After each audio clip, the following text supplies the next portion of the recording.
বড়লোকের বাড়ি যখন গরিব আত্মীয় আসে। কি গো দিদি, কেমন আছো? ভালো আছো?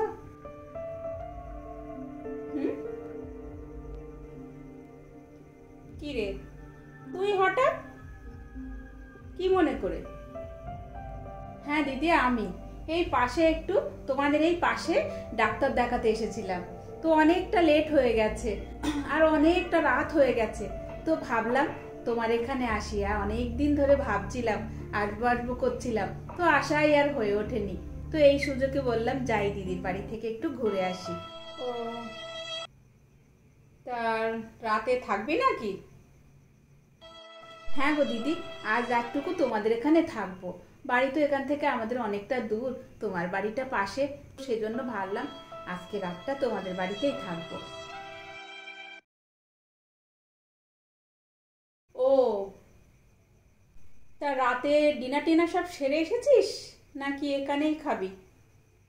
না না দিদি, রাতে আমি কিচ্ছু খাবো না।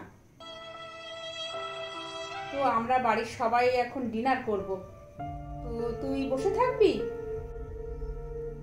চল আমাদের সাথে একটু ডিনার করবি। ঠিক আছে দিদি।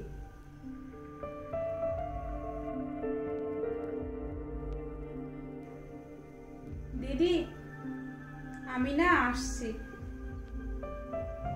হ্যাঁ, চলে যাবি কেন? তুই যে বললি রাতে থাকবি এখানে। না দিদি, আমি আজ আসি, আমিও ঠিক চলে যেতে পারবো। ঠিক আছে, যাবি বলছিস যখন যা।